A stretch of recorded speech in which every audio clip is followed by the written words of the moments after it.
The alarm bells screamed through the corridors of Station Omega 7, their piercing wails mixing with the sound of heavy boots running across metal floors. Commander Sarah Chun pressed her back against the cold wall, her breathing heavy as she watched the tactical display on her wrist computer. Red dots were everywhere. Too many red dots. Status report. She barked into her communicator as another explosion rocked the station. Ma'am, we've lost sectors 4 through 7, came the crackling response from Lieutenant Hayes. The Zephyrians broke through our outer defenses 20 minutes ago. Their shock troops are advancing on the command center. Sarah closed her eyes for a moment, trying to process the information. The Zephyrian Empire had been at war with the Human Colonial Alliance for 3 years now, but this was the first time they had managed to penetrate this deep into human space. Station Omega 7 was supposed to be impregnable, protected by the best shields and weapons humanity could build. But the Zephyrians had brought something new to the fight. Their soldiers were massive creatures, standing nearly 8 feet tall with 4 arms and thick, armored skin that could deflect most human weapons. They moved with surprising speed for their size, and their own weapons could cut through human battle armor like paper. Worse yet, they seemed to feel no fear, no hesitation. They just kept coming, wave after wave of them, until the human defenders were overwhelmed. How many casualties? Sarah asked, though she dreaded the answer. 60% of our forces are down, ma'am. The medical bay is overflowing, and we're running low on ammunition. Sarah opened her eyes and looked down the corridor toward the command center. She could see the blast doors that separated them from the advancing enemy, but she knew those doors wouldn't hold for long. The Zephyrians had some kind of acid weapon that could eat through even the strongest metals. What about the fleet? Any word from Admiral Morrison? Negative, ma'am. The Zephyrian fleet has our ships pinned down in orbit. They can't break through to help us. Sarah felt a cold knot forming in her stomach. They were on their own, and they were losing badly. The station held critical intelligence about human defensive positions throughout this sector. If the Zephyrians captured it, they could roll up the entire human front line. She was about to order a general retreat to the emergency bunkers when her communicator crackled again. This time, it was Dr. Marcus Webb, the station's chief scientist. Commander Chun, I need to speak with you immediately. There might be a way to stop this. Doctor, unless you've got a secret army hidden somewhere, I don't think there's much you can do to help right now. Actually, I might have something better than an army. Meet me in Lab 7, Sublevel 3. And, Commander, bring your command authorization codes. The urgency in Webb's voice made Sarah pause. She had known the doctor for 2 years, and he wasn't the type to make dramatic promises. If he said he might have a solution, it was worth investigating. Hayes, take command of the defense. Fall back to Checkpoint Charlie and hold the line as long as possible. I'll be back in 10 minutes. Sarah made her way through the station's maintenance tunnels, avoiding the main corridors where the fighting was heaviest. The sound of battle grew more distant as she descended deeper into the station's research levels.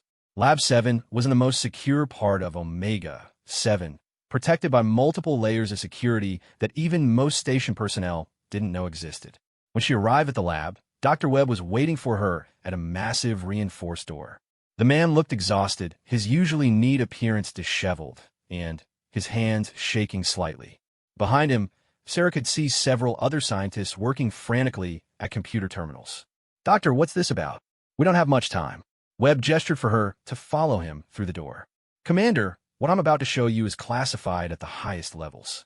Project Lazarus has been in development for the past 5 years, funded directly by the Colonial Defense Ministry. They walked down a short corridor lined with warning signs and scanners.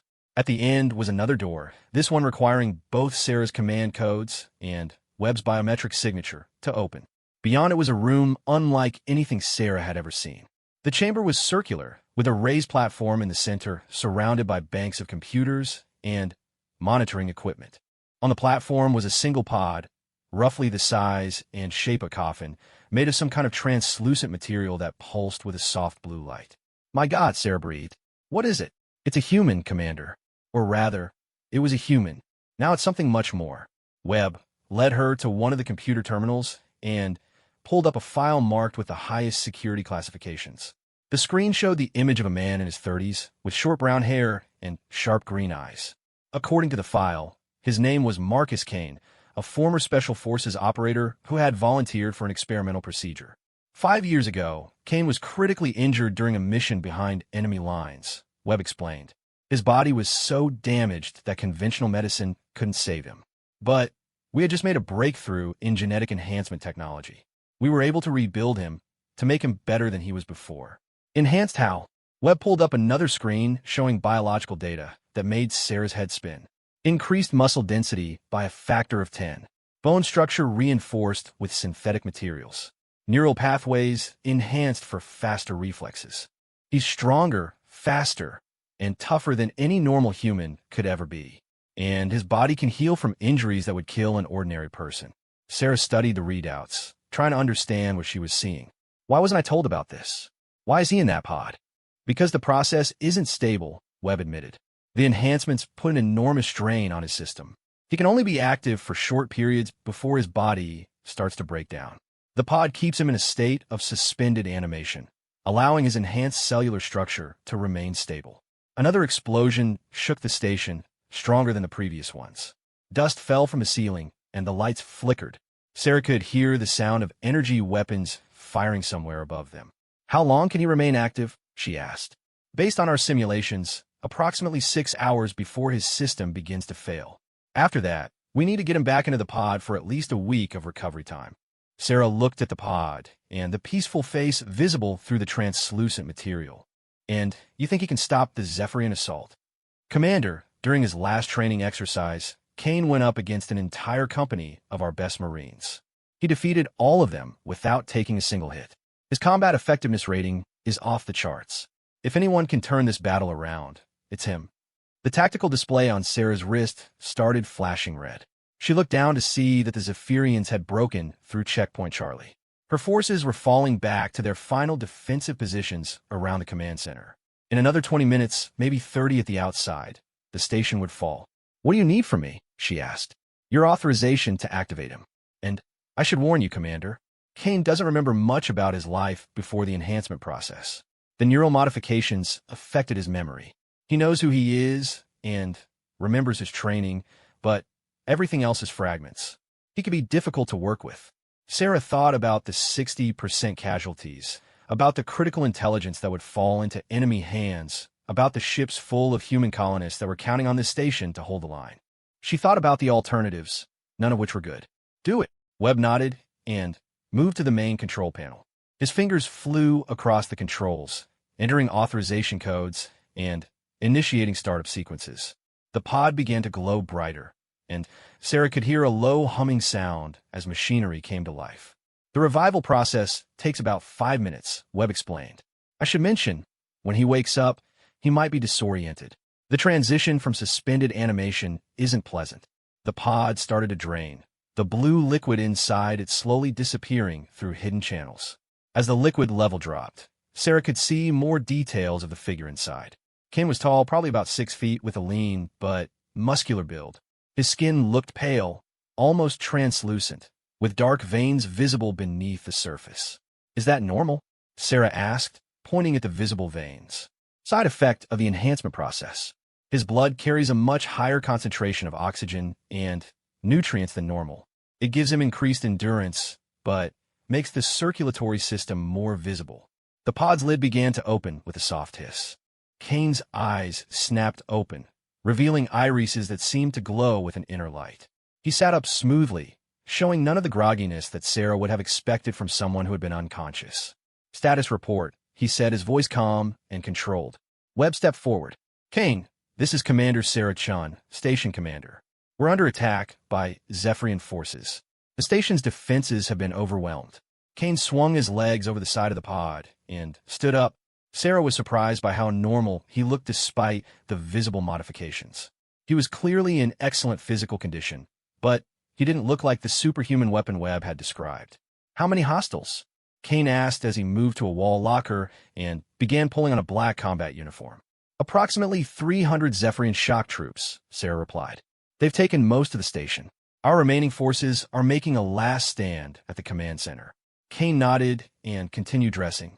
The uniform seemed to be made of some kind of advanced material that molded itself to his body. Over it, he strapped on armor pieces that looked lighter but more sophisticated than standard military gear. Weapons. Webb gestured to another locker. "We prepared a special loadout for you. The rifles are modified to handle the increased stress you'll put on them, and the ammunition is armor-piercing." Kane opened the weapons locker and selected what looked like a standard assault rifle, though Sarah could see it had been heavily modified. He also took several magazines, a sidearm, and what appeared to be some kind of grenades. "I'll need a direct route to the enemy forces," he said as he checked his weapons. "Minimal contact with friendly personnel to avoid casualties." Sarah pulled up a holographic map of the station on her tablet. "The main Zephyrian force is here, in Sector 5. They're using it as a staging area for their final assault on the command center. But Kane, there are nearly 100 of them in that area alone." Kane studied the map for a moment, then pointed to a maintenance shaft that ran directly above Sector 5. "I'll go in from above. The element of surprise should let me eliminate a significant portion of their force before they can organize a response." "What about backup? I can assign you a squad of my best people." "No." Kane's response was immediate and firm. "I work alone. Additional personnel will only slow me down and increase the risk of friendly fire incidents." Sarah felt a chill at his matter-of-fact tone. There was something unsettling about Kane's calm demeanor, as if the prospect of facing overwhelming odds meant nothing to him. "Kane," Webb said quietly, "remember what we discussed about restraint. These are enemy soldiers, but they're still living beings." Kane looked at the scientist for a long moment. "Doctor, I understand my mission parameters. Eliminate the hostile force and retake the station. I will use the most efficient methods available." With that, he turned and walked toward the door. Sarah and Webb followed, but Kane moved with a fluid grace that made it difficult to keep up. As they reached the corridor, another explosion echoed through the station. "Time to deployment?" Kane asked. Sarah checked her tactical display. "The Zephyrians will reach the command center in approximately 15 minutes. "Understood. I'll have the station secured in 10. Kane disappeared into a maintenance shaft, moving with impossible speed and silence. Sarah stared after him, wondering if she had just made the right decision or unleashed something that would haunt her for the rest of her life. Above them, the battle for Station Omega-7 was about to take a very unexpected turn. Kane moved through the maintenance shafts with the silence of a ghost. His enhanced muscles allowed him to crawl through spaces that would challenge a normal human, while his modified nervous system processed every sound and vibration from the battle raging above. The Zephyrians were loud creatures, their heavy footsteps and guttural communications making them easy to track even through the station's thick walls. He paused at a junction in the shaft system, pulling up the station schematics in his mind. His enhanced memory could store and recall vast amounts of tactical data, and he had absorbed the entire layout of Omega-7 in the few seconds he had studied Commander Chen's tablet. The main Zephyrian force was directly above him now, spread throughout what had been the station's main habitation sector. Through a ventilation grate, Kane could see into the corridor below. 3 Zephyrian soldiers stood guard at an intersection, their massive forms casting long shadows under the emergency lighting.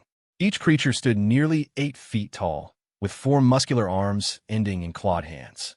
Their natural armor plating was a mottled gray-green color that seemed to absorb light, making them appear even more menacing in the dim corridors. Kane studied their weapons. Each Zephyrian carried what appeared to be some kind of energy rifle, along with various grenades and cutting tools attached to their combat harnesses. Their movements were coordinated and professional, indicating these were experienced soldiers rather than simple raiders. He reached for one of his grenades, but then stopped. The explosive device would be effective, but it would also alert the rest of the enemy force to his presence. His mission required speed and stealth, at least initially. Instead, he drew a combat knife from his boot, its edge gleaming with a molecular sharp coating that could cut through almost any material. Kane removed the ventilation grate without making sound, his enhanced dexterity allowing him to manipulate the fasteners with surgical precision. The opening was barely wide enough for a normal human to fit through, but Kane's enhanced flexibility meant he could move like liquid when necessary. He dropped from the ceiling behind the 3 guards, landing in a crouch so quietly that none of them heard him. The first Zephyrian died before it knew what was happening, Kane's blade slicing through the gap between armor plates at the base of its skull. The creature's nervous system shut down instantly, preventing any death cries that might alert its companions. The second guard turned at the soft thud of its comrade's body hitting the floor. Kane was already in motion, covering the 10 feet between them in less than a second. His knife found the creature's throat, cutting through both the external jugular and the primary air passage. The Zephyrian tried to raise its weapon, but Kane's free hand clamped over its mouth, muffling any sound as it collapsed. The third guard had better reflexes. It managed to turn and raise its energy rifle before Kane could close the distance. But Kane's enhanced nervous system allowed him to process information and react faster than any normal human could. He threw his knife with perfect accuracy, the blade penetrating the Zephyrian's primary eye and driving deep into its brain. The creature toppled backward, its weapon firing harmlessly into the ceiling. Kane retrieved his knife and continued down the corridor. His internal chronometer told him that 90 seconds had elapsed since he left the laboratory. The enhanced soldier moved with mechanical efficiency, his modified mind calculating optimal routes and target priorities while his body carried out his decisions with superhuman precision. The next group of enemies was larger. Kane counted 12 Zephyrians, setting up some kind of heavy weapon in what had been the station's main recreational area. The weapon appeared to be a siege cannon, designed to blast through the reinforced barriers protecting the command center. If it became operational, the remaining human defenders would have no chance. Kane crouched behind an overturned table and assessed his options. 12 targets, all alert and positioned with good sightlines. A frontal assault would be suicide for a normal soldier, but Kane was far from normal. His enhanced physiology could withstand damage that would incapacitate or kill an ordinary human, and his reflexes were fast enough to dodge most incoming fire. He selected a fragmentation grenade from his belt, set the timer for 3 seconds, and threw it into the center of the group. The Zephyrians had excellent reflexes of their own, and several of them managed to dive for cover before the explosion. But the grenade served its primary purpose, creating confusion and separating the enemy force. Kane was moving before the shrapnel finished flying. He vaulted over his cover and landed among the scattered Zephyrians, his assault rifle already firing. The modified weapon could deliver rounds at a rate that would melt the barrel of a standard rifle, but its enhanced cooling systems kept it operational under the extreme stress Kane could generate. The first 3 Zephyrians went down before they could bring their own weapons to bear. Kane's ammunition was specially designed to penetrate their natural armor, and his enhanced accuracy meant every shot found a vital target. As the remaining enemies tried to coordinate their response, Kane was already moving to a new position. A Zephyrian energy blast scorched the air where he had been standing a fraction of a second earlier. Kane rolled behind a support pillar and came up firing, his rifle spitting death with mechanical precision. 2 more enemies fell, but the survivors were beginning to adapt to his tactics. One of the Zephyrians launched what appeared to be a net weapon, its energy-charged mesh designed to entangle and subdue targets. Kane's enhanced reflexes allowed him to dive clear, but the movement put him in the open where multiple enemies could target him. Energy blasts filled the air around him as Kane weaved between the incoming fire. To a normal human observer, his movements would have seemed impossible, his body bending and twisting in ways that defied conventional limitations. His enhanced muscle structure and modified joints allowed him to perform maneuvers that would tear apart an ordinary person's body. Kane's rifle clicked empty, and he smoothly transitioned to his sidearm. The remaining Zephyrians were pressing their advantage, advancing on his position with coordinated fire. But Kane had been counting their shots, and he knew that at least 2 of them would need to reload in the next few seconds. He waited for the precise moment when their covering fire slackened, then burst from cover like a missile. His enhanced speed carried him into the midst of the enemy formation before they could react. At close range, their energy weapons became liabilities, too unwieldy for the rapid targeting required in melee combat. Kane's sidearm barked repeatedly as he moved among the Zephyrians like a deadly dancer. His free hand struck with devastating force, his enhanced strength allowing him to crush armor and break bones with casual ease. In less than 30 seconds, the recreational area fell silent except for the hum of damaged electrical systems. The enhanced soldier reloaded his weapons and checked his chronometer. 4 minutes had elapsed. He was ahead of schedule, but he could hear the sounds of increased activity from other parts of the station. The Zephyrians were becoming aware that something was hunting them. Kane's next target was a group of enemy engineers who were attempting to break into the station's central computer core. Intelligence reports indicated that the Zephyrians were after the tactical data stored in the system, information that could compromise human defensive positions throughout the sector. Preventing them from accessing that data was a secondary objective, but Kane had always believed in being thorough. The computer core was located 3 levels down from his current position, accessible through a heavily shielded shaft that the Zephyrians were currently cutting through with their acid weapons. Kane could see the bright glow of the cutting process through the deck plating as he approached the area. 6 Zephyrian engineers clustered around the entry point, protected by 4 soldiers positioned at strategic points around the chamber. The engineers were focused on their work, but the guard were alert and scanning for threats. Kane would need to eliminate the guards quickly before they could warn the others. He positioned himself above the chamber, looking down through a transparent aluminum panel that formed part of the ceiling. The panel was designed to be unbreakable under normal circumstances, but Kane's enhanced strength was far from normal. He calculated the precise amount of force needed to shatter the barrier without alerting the enemies below. Kane struck the panel with his fist, his enhanced bones and muscles generating enough kinetic energy to spiderweb the transparent material throughout its entire surface. On his second strike, the panel exploded downward in a shower of glittering fragments. Kane dropped through the opening, landing in the center of the guard formation. His assault rifle was already firing before his feet touched the deck, the rounds finding their targets with mathematical precision. The 4 guards went down in a coordinated sequence, each one eliminated before it could raise an alarm or return fire. The engineers reacted with admirable speed for non-combat personnel, abandoning their cutting tools and reaching for weapons. But they were not soldiers, and Kane moved among them like death itself. His knife found vital points with surgical accuracy, ending their threat in seconds. As silence returned to the computer core chamber, Kane allowed himself a moment to examine the Zephyrian cutting tools. The acid they used was unlike anything in the human arsenal, capable of eating through even hardened battle steel at an alarming rate. The implications were troubling. If the Zephyrians could breach human fortifications this easily, traditional defensive strategies would need to be completely reconsidered. Kane's enhanced hearing detected movement in the corridors above.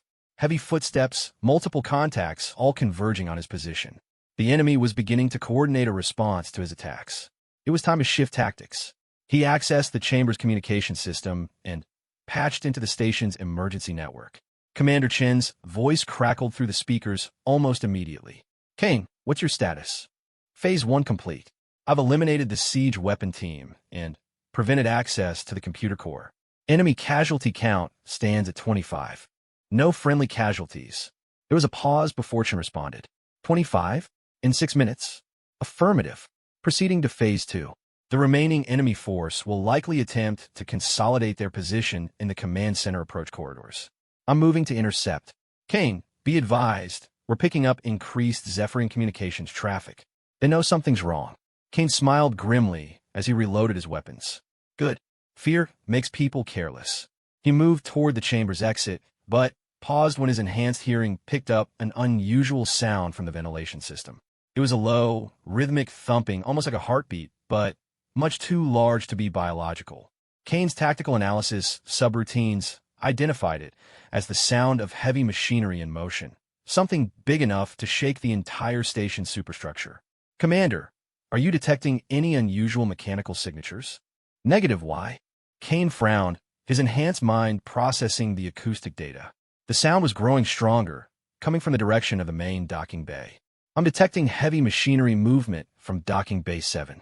It wasn't in the tactical briefing. Docking bay 7 is sealed. We vented it to space when the Zephyrians first boarded. The thumping sound suddenly stopped, and Kane felt a chill that had nothing to do with the station's environmental systems. Something was very wrong. Commander, I'm adjusting my route to investigate the docking bay. If the Zephyrians have brought in heavy equipment, it could change the tactical situation significantly. Understood. Be careful, Kane. We still need you functional. Kane acknowledged the transmission and began moving toward the docking bay, his enhanced senses on high alert. Whatever the Zephyrians were doing down there, he had a feeling it was going to make his mission considerably more complicated. The enhanced soldier checked his weapons one more time and disappeared into the station's maze of corridors, leaving behind only silence and the bodies of his enemies. The real battle was just beginning. Kane moved through the station's lower levels like a predator stalking its prey.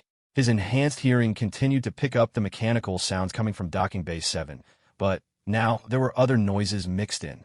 Voices speaking in the harsh, guttural language of the Zephyrian Empire and what sounded like heavy equipment being moved into position. The enhanced soldier paused at a junction in the maintenance tunnels, accessing his tactical database to review what he knew about Zephyrian military capabilities. Their standard shock trooper equipment was formidable enough, but if they had brought specialized heavy weapons or siege equipment, the tactical situation could become much more complex.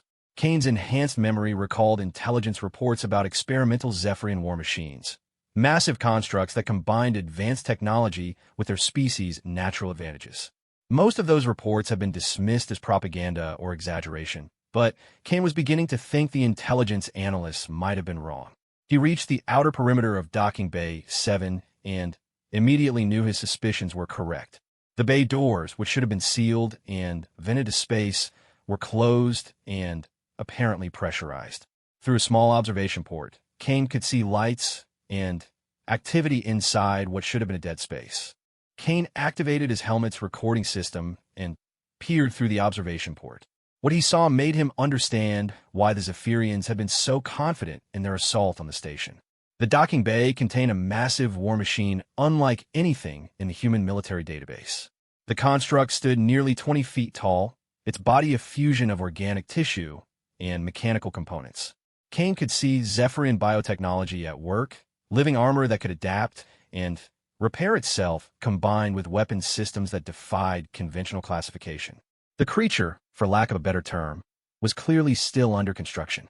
Teams of Zephyrian engineers and technicians swarmed over its surface, making final adjustments and connections. But even unfinished, Kane could see the devastating potential of the war machine. Its arms ended in weapons that looked capable of tearing through the station's hull like paper, and its sensor array would make it nearly impossible to approach undetected. Kane counted at least 30 Zephyrians working in the bay, including several who wore the elaborate armor of high-ranking military commanders. This wasn't just a construction site. It was the command center for the entire assault operation. The enhanced soldier pulled back from the observation port and accessed the station's communication network again. Commander Chun, I've located the source of the mechanical signatures. The Zephyrians have constructed some kind of biological war machine in Docking Bay 7. It appears to be their command post and primary weapon system. Chen's voice came back immediately, tight with concern. That's impossible. Our sensors showed Bay 7 was vented to space. They must have resealed it somehow. The construct is massive, approximately 20 feet tall, and appears to be nearing completion. If it becomes operational, it could tear through the station's remaining defenses in minutes. There was a pause as Chun consulted with her tactical team. Kane, can you disable it? Kane studied the bay layout through the observation port. The war machine was positioned in the center of the chamber, surrounded by support equipment and personnel. Getting close enough to plant explosives would mean crossing 30 feet of open ground under the observation of multiple sentries.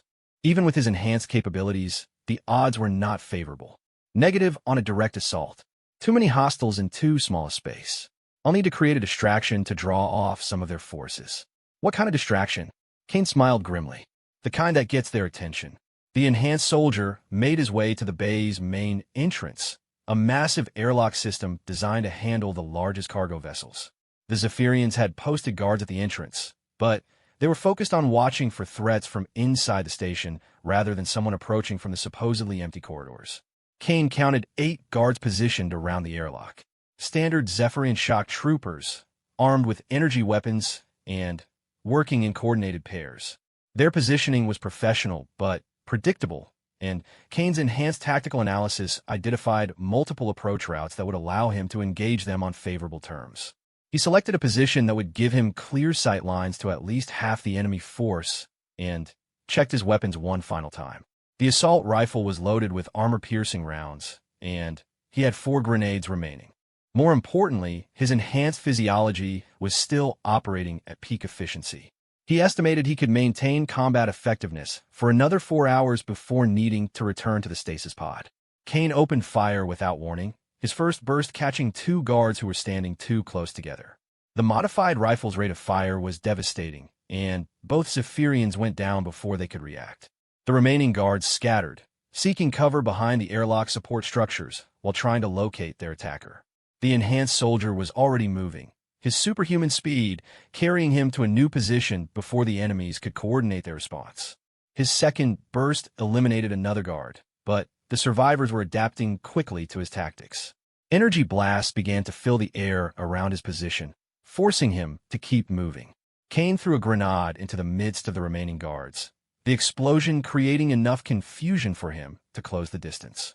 At close range, his enhanced strength and speed gave him a decisive advantage. The Zephyrians were formidable opponents, but they couldn't match his reaction time or the devastating precision of his attacks. The firefight lasted less than 2 minutes, ending with Kane standing alone among the bodies of his enemies. But the real objective had been achieved. Through the airlock's observation windows, he could see frantic activity inside the docking bay. The sounds of combat had alerted the construction teams, and at least half of them were moving toward the entrance to investigate. Kane activated the airlock controls, using his command authorization to override the safety systems. The massive doors began to cycle open, revealing the interior of the bay and the war machine within. The construct was even more intimidating up close, its biomechanical form pulsing with alien energy. The Zephyrian response was immediate and coordinated. 15 soldiers emerged from cover positions around the bay, their weapons trained on the airlock entrance. Behind them, Kane could see the construction teams scrambling to complete their work on the war machine, apparently trying to bring it online despite the threat. Kane had expected this response, and he was ready for it. Instead of advancing into the bay, he retreated to a defensive position just outside the airlock and began systematically eliminating the advancing enemies. His enhanced accuracy allowed him to pick them off one by one, while his speed and reflexes kept him ahead of their return fire. But the Zephyrians had advantages of their own. Their weapons were powerful enough to damage even the station's reinforced bulkheads, and they had superior numbers. More importantly, Kane could see additional forces moving to surround his position. If he remained where he was, he would eventually be overwhelmed. The enhanced soldier made a tactical decision that would have been considered insane by conventional military standards.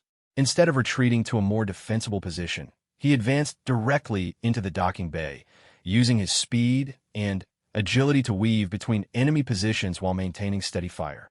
The Zephyrians had trained for many scenarios, but they had never faced an opponent like Kane. His enhanced capabilities allowed him to move in ways that defied their tactical expectations, and his weapons could penetrate their armor with surgical precision. As he carved through their formation, Kane could see fear beginning to replace confidence in their movements. The war machine's construction teams were abandoning their work, scrambling for weapons or cover as Kane's assault reached the center of the bay. But one group of technicians remained at their posts, working frantically to bring the construct's primary systems online. Kane could see energy patterns beginning to flow through the biomechanical form, and he knew he was running out of time. Kane changed direction and sprinted directly toward the war machine, his enhanced legs carrying him across the bay floor faster than the Zephyrians could track. Energy blasts scorched the air behind him as he closed the distance to the massive construct. The war machine's head turned toward him as he approached, its alien sensors apparently detecting his presence, even though its main systems weren't fully active. Kane could see intelligence in those glowing orbs, a predatory awareness that sent a chill down his spine despite his enhanced nervous system. He leaped onto the construct's leg, using his enhanced strength and agility to climb toward its main body. The biomechanical surface was warm and slightly yielding under his hands, like living tissue wrapped around a metallic skeleton. Kane could feel the thing's pulse, a steady rhythm that seemed to be growing stronger. The Zephyrian technicians tried to stop him, abandoning their control panels to swarm over the construct's surface. But Kane's enhanced combat training made him deadly even in close quarters. His knife flashed in the bay's lights as he carved through the defenders, working his way toward what appeared to be the war machine's primary control center. Kane reached the construct's head and found himself face to face with its glowing sensors. The alien intelligence behind those orbs was fully aware now, and Kane could feel its attention like a physical weight. But the thing was still incomplete, still dependent on its Zephyrian creators for vital functions. Kane drew his remaining grenades and began placing them at what appeared to be critical junction points in the construct's nervous system. The biomechanical tissue tried to resist him, growing thicker and more resilient as the war machine's defense systems came online. But Kane's enhanced strength allowed him to force the explosives into place despite the construct's resistance. The Zephyrians in the bay were screaming now, their harsh voices raised in what Kane recognized as commands and warnings. Some were firing at him despite the risk to their precious war machine, their energy blasts scorching the construct hide as they tried to eliminate the threat. Kane activated the timers on his grenades and began his descent from the war machine's head. But as he moved, one of the construct's massive arms swung toward him, its partially activated systems trying to swat him like an insect. Kane's enhanced reflexes allowed him to dodge the blow, but the near miss sent him tumbling across the construct's torso.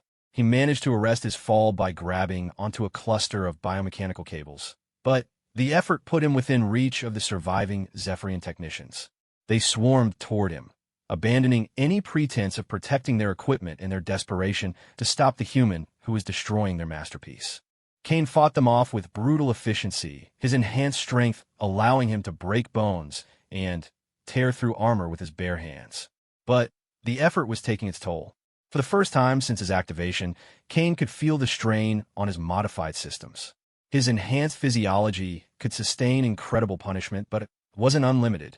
The grenade timers reached 0, and the war machine's head disappeared in a brilliant explosion. The blast sent shockwaves through the construct's entire nervous system, causing it to convulse violently. Kane was thrown clear of its surface, landing hard on the bay floor as the massive form toppled backward. The dying war machine's fall created a chain reaction of destruction throughout the docking bay. Secondary explosions erupted from damaged equipment, and the bay's atmospheric processors began to fail as debris damaged critical systems. The surviving Zephyrians ran for the exits, their carefully planned operation collapsing around them. Kane pulled himself to his feet and surveyed the destruction. The war machine was clearly beyond repair, its biomechanical systems shutting down one by one as the damage spread through its nervous pathways. But more importantly, the command structure for the entire Zephyrian assault had been shattered. The enhanced soldier activated his communicator as he made his way toward the bay exit. "Commander, the war machine has been neutralized. Recommend immediate counterattack while enemy forces are in disarray." Chen's voice came back with barely contained excitement. "Confirmed, Kane. We're already detecting retreat signals from the remaining Zephyrian forces. How did you manage to destroy that thing?" Kane paused at the bay entrance and looked back at the wreckage of the alien construct. "I found its weakness, Commander. Even the most advanced war machine is only as strong as the people who created it." He stepped through the airlock and sealed it behind him, leaving the burning wreckage of the Zephyrian Command Center to serve as a monument to human determination. But Kane knew the mission wasn't over yet. There were still enemy forces throughout the station, and his enhanced physiology was beginning to show signs of strain. The real test was still to come. Kane made his way through the station's corridors with measured efficiency, but he could feel the first warning signs that his enhanced systems were approaching their operational limits. His enhanced metabolism was running hot, burning through nutrients and oxygen at an accelerated rate. The constant strain of combat was taking its toll, just as Dr. Webb had warned. Through his communicator, Kane could hear the sounds of the human counterattack beginning. Commander Chin's forces were advancing from their defensive positions, pressing the advantage that Kane's destruction of the war machine had created. But scattered reports indicated that significant Zephyrian forces remained throughout the station, many of them now cut off from their command structure and fighting with the desperation of cornered animals. Kane's enhanced hearing picked up sounds of combat from the residential sector above him. According to his tactical database, that area contained the station's civilian population, non-military personnel who had taken shelter when the assault began. If the retreating Zephyrians decided to take hostages or simply slaughter innocent people out of spite, the mission's success would be meaningless. He changed course and headed for the residential areas, his enhanced physiology allowing him to climb through maintenance shafts and emergency passages at speeds that would be impossible for a normal human. As he moved, Kane's modified nervous system processed the acoustic data from above, building a three-dimensional map of the ongoing battle. The situation was worse than he had feared. A group of approximately 20 Zephyrian soldiers had barricaded themselves in the main residential complex, apparently using the civilian population as shields against the advancing human forces. Kane could hear the harsh voices of the aliens giving orders, punctuated by the terrified cries of human men, women, and children. Kane reached the residential sector through an emergency access shaft that opened into a maintenance closet on the complex's third level. Through the thin walls, he could hear movement in the corridors beyond, the heavy footsteps of Zephyrian soldiers patrolling their temporary fortress. The enhanced soldiers' tactical analysis indicated that the enemies had positioned themselves to control all the main entrances, making a conventional rescue assault nearly impossible. But Kane wasn't limited to conventional approaches. He accessed the residential complex's architectural plans through his enhanced memory, studying the layout with the same precision he would use to analyze a battlefield. The complex was designed around a central courtyard, with living quarters arranged in 4 wings extending outward. The Zephyrians appeared to be using the courtyard as their primary stronghold, with the civilians held in the surrounding apartments. Kane identified 17 different routes through the complex's utility spaces, passages that would allow him to approach the enemy positions without exposing himself to direct fire. More importantly, these routes would let him strike at multiple targets simultaneously, preventing the Zephyrians from coordinating their response or threatening the hostages. The enhanced soldier began his approach through the complex's ventilation system, his modified joints, and enhanced flexibility, allowing him to move through spaces that would challenge even a trained infiltrator. As he navigated the narrow passages, Kane could hear fragments of conversation from the rooms below, desperate whispers from the trapped civilians, and harsh commands from their captors. Kane positioned himself above the courtyard and peered through a ventilation grate. Below him, he could see 12 Zephyrian soldiers arranged in a defensive perimeter around approximately 30 human civilians. The hostages sat in the center of the courtyard, their hands bound, and their faces showing the strain of their ordeal.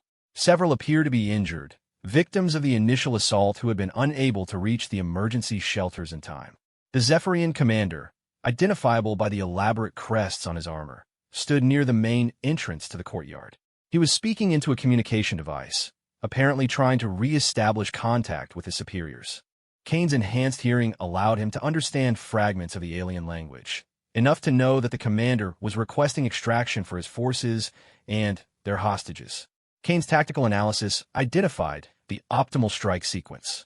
He would need to eliminate the commander first to disrupt enemy coordination, then target the soldiers positioned near the hostages to prevent them from harming the civilians. The remaining enemies could be dealt with systematically once the immediate threat to innocent lives had been neutralized. The enhanced soldier drew his sidearm and carefully removed the ventilation grate. The courtyard was approximately 15 feet below him, well within his enhanced jumping ability.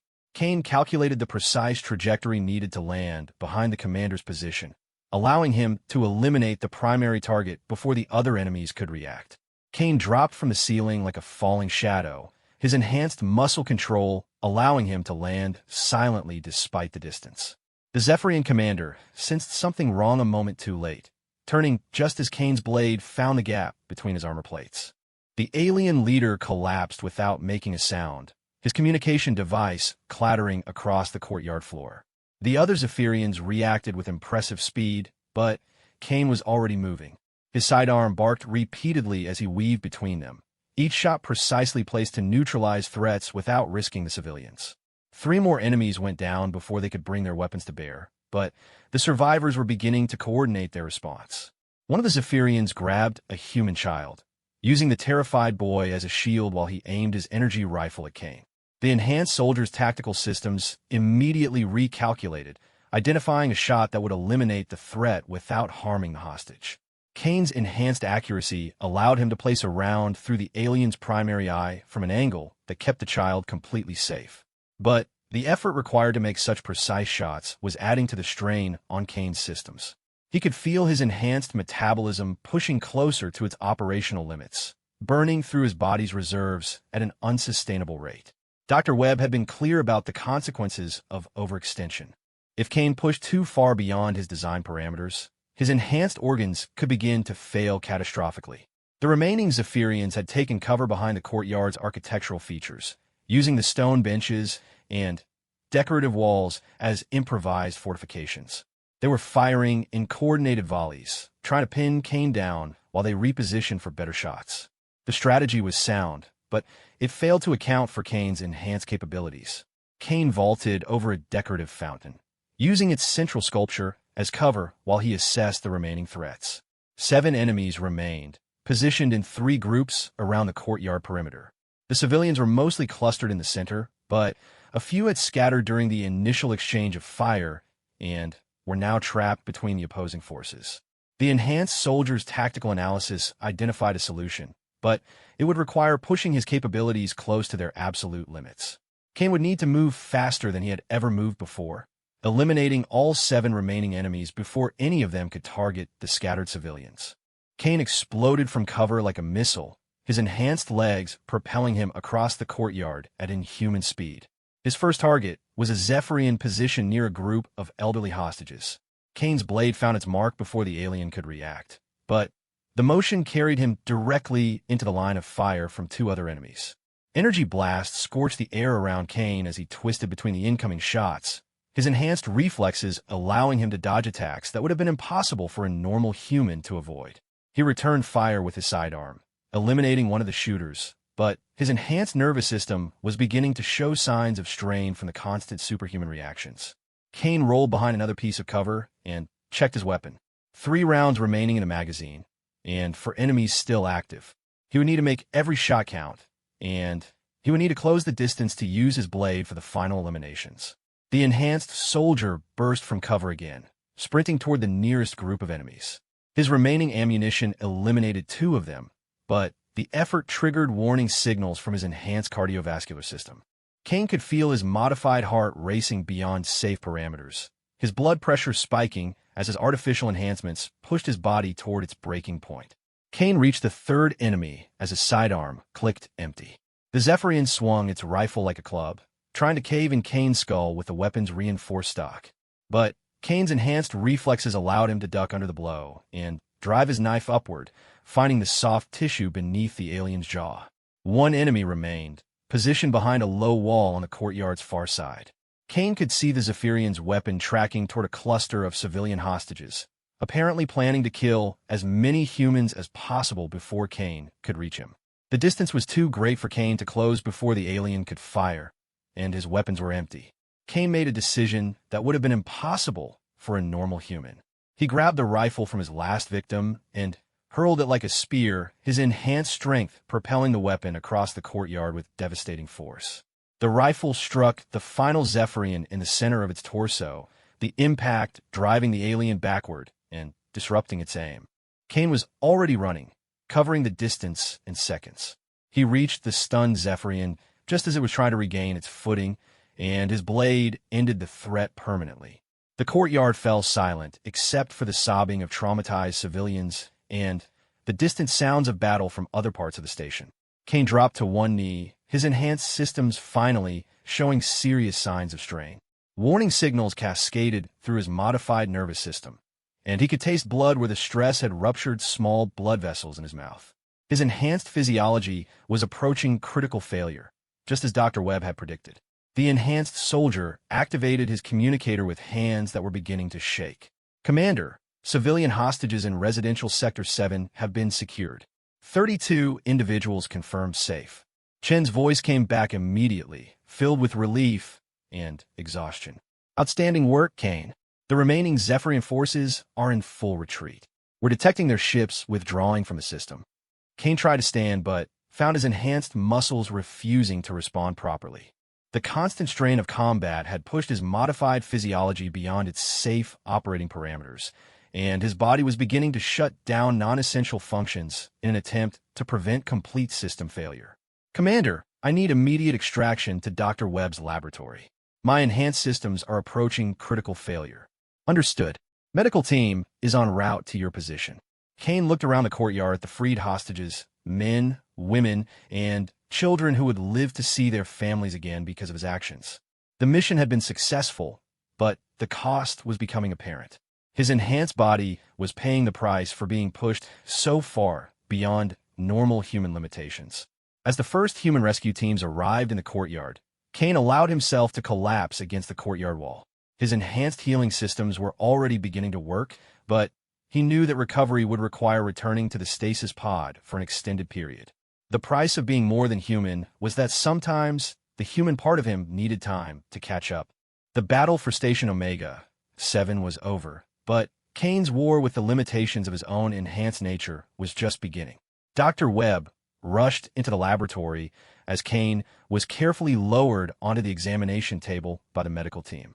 The enhanced soldier's condition was deteriorating rapidly, his modified cardiovascular system struggling to maintain adequate circulation, while his enhanced metabolism burned through his body's remaining energy reserves. How long was he active? Webb asked as he began connecting monitoring equipment to Kane's body. Approximately 47 minutes, Commander Chen replied, her voice tight with concern. He eliminated over 60 enemy combatants and saved 32 civilian hostages. Webb's eyes widened as he read the data streaming from Kane's enhanced physiology. 47 minutes of continuous high-intensity combat. His system wasn't designed for that kind of sustained output. Kane's enhanced hearing allowed him to follow the conversation despite his condition. His modified nervous system was firing chaotically, sending conflicting signals throughout his body as it tried to compensate for the massive physiological stress he had endured. Status report. Kane managed to whisper through lips that were beginning to show a bluish tinge as his enhanced circulatory system faltered. The station is secure, Chun said, leaning close so he could hear her. The Zephyrian fleet has withdrawn from the system. You saved everyone, Kane. Webb was working frantically at his control console, preparing the stasis pod for emergency reactivation. The blue liquid began flowing into the chamber as life support systems came online, but Kane could see the concern in the scientist's eyes. Doctor, Kane said, his voice barely audible, probability of successful recovery. Webb paused in his preparations and met Kane's gaze. Honestly, I don't know. You've pushed your enhanced systems far beyond their tested parameters. The modifications to your body are incredibly sophisticated, but they're not magical. There are limits. Kane nodded weakly. He had known the risks when he accepted the mission, just as he had known the risks when he originally volunteered for the enhancement program. Some prices were worth paying, regardless of the personal cost. Commander, Kane said, turning his attention to Chun, recommend immediate review of station defenses. The Zephyrian assault tactics were more sophisticated than intelligence indicated. Chen nodded. I'll make sure the analysts get a full debriefing. But right now, you need to focus on recovery. Webb finished his preparations and moved to Kane's side. I'm going to put you back into stasis now. Your body needs time to repair the damage from the extended combat operations. Based on the readings I'm seeing, you'll probably need at least 2 weeks before your enhanced system stabilize. Kane closed his eyes and tried to process the implications.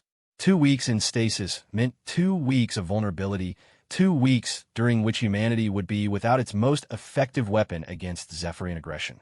But there was no choice. His enhanced body had performed beyond its design specifications, and now it needed time to heal. As Webb began the process of lowering Kane into the stasis pod, the enhanced soldier reflected on what he had learned during the battle. The Zephyrians were more capable than human intelligence had realized, their biotechnology more advanced than anyone had suspected. The war machine in Docking Bay 7 had been just a taste of what they might be capable of building given enough time and resources. Doctor, Kane said as the stasis drugs began to take effect, the Zephyrian biotechnology, study the wreckage. They're adapting faster than we anticipated. Webb nodded. I'll make sure the xenobiology teams get access to everything you destroyed. Your tactical recordings should give us valuable intelligence about their capabilities. Kane felt the cold embrace of the stasis fluid as it rose around his body, his enhanced nervous system gradually shutting down as the preservation chemicals took hold. But even as consciousness faded, his modified mind continued to process tactical data, analyzing the battle and identifying areas for improvement. The last thing Kane heard before stasis claimed him was Commander Chen speaking to Dr. Webb in hushed tones. Doctor, I need to know, are there others like him? Webb was quiet for a long moment before responding. Kane is the only successful subject we produced. The enhancement process has a very high failure rate, and the psychological stress of the modifications. Most volunteers don't survive with their sanity intact. Kane is unique. What makes him different? I'm not entirely sure. His psychological profile showed unusual mental resilience, and his physical condition was nearly perfect when we began the process. But there's something else, something we can't measure in our tests. He has an almost supernatural ability to compartmentalize trauma and focus on mission objectives. It's what makes him effective, but it also makes him what? Dangerous. Kane has been modified to be the perfect soldier, but soldiers are designed to kill. If he ever decided that humanity was his enemy, I'm not sure anyone could stop him. Chun absorbed this information in silence, and Kane filed it away in his enhanced memory. It wasn't the first time someone had expressed concern about his loyalty or stability. The enhancement process had changed him in ways that went beyond physical modifications, creating gaps in his memory and shifts in his personality that he couldn't fully explain even to himself. But as Stasis finally claimed his consciousness, Kane knew that his loyalty remained absolute. He had been created to protect humanity, and he would continue that mission regardless of the personal cost. The Zephyrians had shown their true capabilities today, and humanity would need every advantage it could get in the war to come. The stasis pod sealed itself with a soft hiss, and Kane's enhanced body began the long process of recovery. But even in his unconscious state, his modified mind continued to function at a reduced level, processing data and preparing strategies for future conflicts. 3 days later, Commander Chin stood in the laboratory, looking at Kane's peaceful form through the transparent walls of the stasis pod. Dr. Webb had briefed her on his condition, which was improving but still critical. The enhanced soldier's body was slowly repairing the damage from his extended combat operations, but the process would take time. The Colonial Defense Ministry has been asking about him, Chun said. They want to know when he'll be available for deployment again. Webb shook his head. 2 weeks minimum, possibly longer. And even then, we'll need to be more careful about his operational parameters. What he did during the assault should have killed him. The fact that he survived suggests his enhancement are more robust than we originally thought, but they're not unlimited. Chin studied the readings on Webb's monitors, trying to understand the complex data streams that tracked Kane's recovery. The after-action reports are still coming in, but preliminary analysis suggests he eliminated over 80 enemy combatants during a single operation. The tactical implications are staggering, which is exactly why we need to be careful, Webb warned. Kane is incredibly effective, but he's also unique. If we lose him through overuse or poor tactical planning, we can't simply make another one. The enhancement process killed or drove insane every other volunteer. Chin nodded, but her expression remained troubled. Doctor, the Zephyrians withdrew from this system, but our intelligence reports suggest they're massing forces in the Centauri sector. If they launch another major offensive, then we'll wake Kane early if we have to, Webb said grimly. But I hope it doesn't come to that. His body needs time to fully recover from what we put it through. As if responding to their conversation, the monitors showed a slight increase in Kane's neural activity. Even in stasis, his enhanced mind seemed to be processing information and preparing for future threats. He's dreaming, Webb observed. Or rather, his enhanced neural pathways are running tactical simulations. Even unconscious, he's still fighting. Chin looked at the peaceful figure in the stasis pod and wondered what kind of dreams an enhanced soldier might have. Did he dream of victory or of the enemies he had killed? Did he remember the faces of the civilians he had saved, or only the targets he had eliminated? When he wakes up, Chun said he's going to want a full briefing on the current situation. Ken doesn't like being out of the loop. I'll prepare a comprehensive tactical summary for his review, Webb replied. But first, we need to make sure his recovery is complete. The enhancement process changed him in fundamental ways, and we're still learning about the long-term implications. Chin spent a few more minutes studying the monitoring data before leaving the laboratory. She had a station to rebuild and defenses to strengthen preparations for the next Zephyrian assault that everyone knew was coming. But her thoughts kept returning to the enhanced soldier, sleeping peacefully in his technological cocoon. Kane had saved Station Omega 7 and everyone aboard it, but the cost had been enormous. His enhanced body had been pushed to its absolute limits, and Only his incredible resilience had prevented complete system failure. The question that haunted Shun was whether humanity could afford to use its ultimate weapon so sparingly, or whether the demands of war would force them to risk losing Kane entirely. In his stasis pod, Kane's enhanced mind continued to process tactical scenarios and strategic options, preparing for a war that would demand everything humanity could give. The Zephyrians had shown their capabilities, but they had also learned that humans possessed weapons they hadn't anticipated. The next phase of the conflict would test both species to their limits. But for now, Kane slept and healed, his body slowly recovering from the strain of being more than human. When he woke, the war would still be waiting for him, and he would be ready to answer its call once again. The enhanced soldier dreamed of battles yet to come, and in those dreams, humanity always found a way to survive.